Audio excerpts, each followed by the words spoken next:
each player on that team is getting some form of compensation as part of an NIL deal, or is it kind of just based on a particular player, whether it's a star player or a starter, or whatever the case may be? How does the Evergreen program at MSU kind of deal with, I guess, compensating players? Is it just the whole team get some form of compensation, or is it direct, specific players based on, I guess, the rules of the collective or the other group, whoever is kind of providing the funding to the I guess collective or I guess the fund, if you will?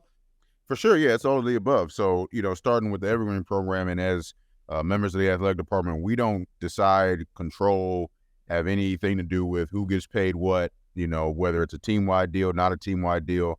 That we have nothing to do with that. We Okay. don't want to touch that, because now we're getting involved in the transaction, and that's when everything has to stop for us. So when the money starts to be talked about, it's when we have to exit the room.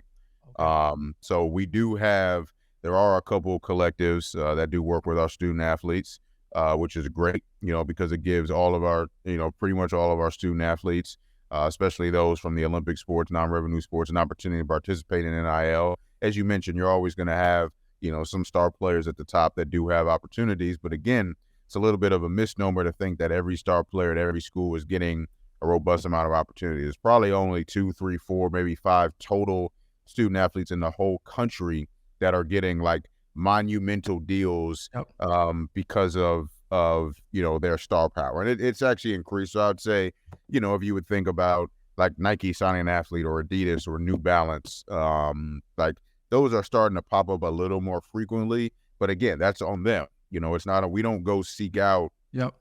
hey, you need to work with X player and pay them this amount, because then now we're operating as an agent, and that's not our job. Right.